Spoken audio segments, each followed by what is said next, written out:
Hello everyone, it's good to have you here again. Remember our triangular garden, our pyramidal, in fact, something that is difficult to actually call the name. So it's actually a triangular based pyramid of sacks, and this is the circular cone garden.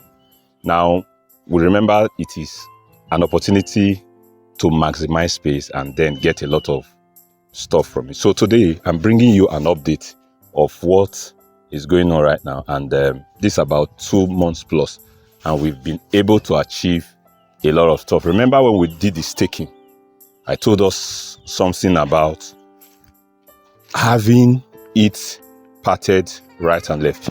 Now let me show you what I mean. All right, now this is the cone garden, this is the circular one, and that is the triangular one. Like I said the other time, this is the right and this is the left. So I decided to share the vines into 2 main parts. The reason for this is already obvious. Now, this gives me an opportunity to be able to do some form of weeding if I want to, like the way I'm doing it now. So I can actually access anywhere because of this space I've created. Imagine that if I did it this way and this one, everything is jam-packed in here, it will be very, very crowded here, and there will be a very major challenge of maybe fungal growth and destruction of the tubers that are being formed. Sometimes if I want to get to the topmost, I just rest my hand somewhere here, and of course, like something like this now is weed. I just removed it. So it's pretty easy to actually access. So, and you can see the vines are doing very, very well. Incidentally, if you look at these 2 ways of growing crops vertically, this circular one, and if you check the triangular to an extent, you see that this circular one, you have more vines compared to this. What I did was I planted already sprouted seeds here, whereas here it was basically mini sets. All right, so this one was basically mini sets, and many of them, it took time for them to actually sprout out. But whichever way, you can see that we have made progress. Now, that is one thing I want to show you here today. Now, there are 2 more stuff I would like to make you understand here. 2 more updates I need to bring to you. I don't intend to make this video very long. Number 2, if you check the ground around the cones, you discover that I did some form of mulching. And this mulching I did with dried plantain, banana leaves.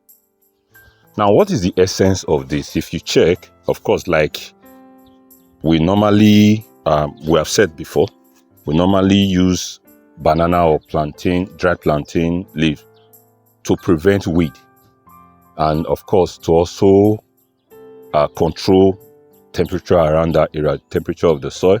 Apart from that, it also helps with moisture retention.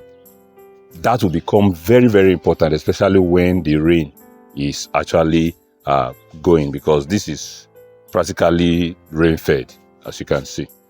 Now, it's helping me to prevent weed. Like you can see here now, there's basically no weed around here. Now, the essence of that is because all these sacks that you see, they are open bottom, and so there is that possibility for roots to escape from the sack. In fact, that is the major reason, to escape from the sack and just go everywhere to tap nutrients and all that. Now, interestingly, if I open this mulch, now you are going to see some roots.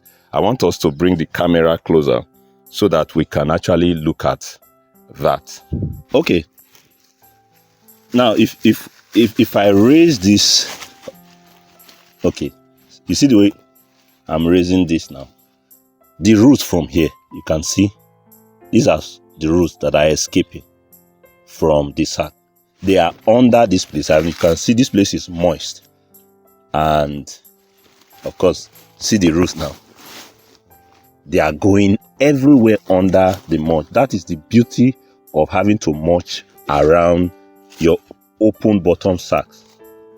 Now, what this means is that this root, they will end up tapping nutrient. And don't forget, these are organic materials and they contain nutrients, potassium. This is banana leaves, plantain leaves. So they contain a lot of potassium and other nutrients that can be beneficial to the yam. So what we are actually doing with this mulching also is it's a form of fertilizing the yam. So this is another very, very important reason I like to mulch around. So that's what I would advise. That's what I would advise anyone to do. If you have open-ended sacks, it's always good to use plantain leaf, banana leaf to just mulch around to help you control weed, and it will also serve as moisture retention material as well as an organic material for feeding your yams. Now, this is a very, very good time to actually do some form of fertilization.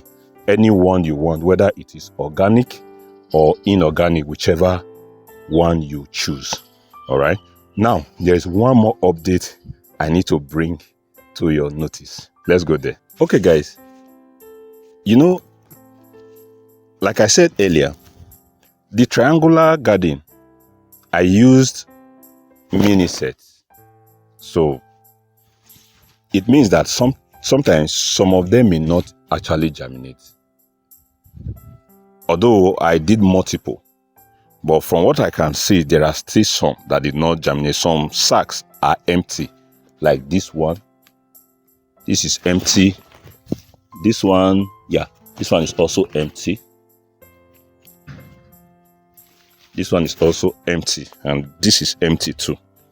This one is just one single yam. Lucky, because it will have a lot of stuff to do it. But the sacks that are empty, what do we do with them?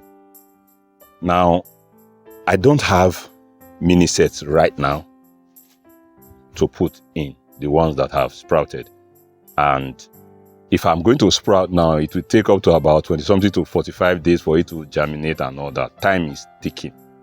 But I can do something else. I can decide to plant any other thing in the empty sacks. That's one thing I want you to do. Because it takes a lot of effort to fill these sacks.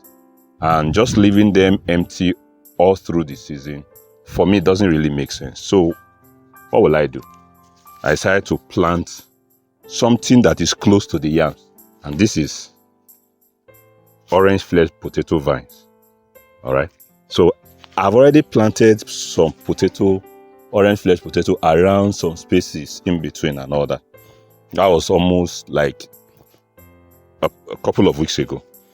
But now I also want to maximize all these sacks. So what I'm going to do, I'm going to have to plant. That's exactly what I intend to do. Just plant 2 vines. I just plant 2 vines here. So at least this one will take the space and do some job for me. So I don't need to waste the sack. And the beautiful thing about this orange flesh potato is that they also have the ability to climb very, very well, like yam. Okay. So since it's about 2 months now, it's about getting to 3 months that I planted the yams, and I'm planting the potato vines now. Potato will take about 3 to 4 months to germinate. So at the end of it all, they will all coincide. So I'm planting now. They will all coincide later. The time I will harvest the yam will also be the time that I'm going to be harvesting my sweet potatoes.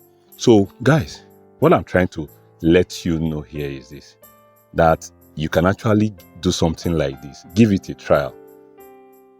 You know, you can actually do something like this And at the end of it all, you'll be able to get a lot of food from just a very, very small space. That is the whole essence of what we are doing here. And self-sufficiency is the goal. And at the end, of course, in terms of food security, you shouldn't be buying some food stuff. You can actually just grow them with very, very small space at your backyard. I want you to keep watching our channel because you always learn from it. For those who have been sending us thank you through our thank you button below to help us with more stuff to be able to carry out our assignment, we are very, very grateful to those of shout out to those in our membership group. There are some videos that are not in the main group, that are in the membership group, that you need to actually see, and doesn't cost so much to join our membership group. So please help us to share this video, like, and subscribe if you have not done so, because you will be missing a lot if you have not subscribed to our channel. Thank you and God bless.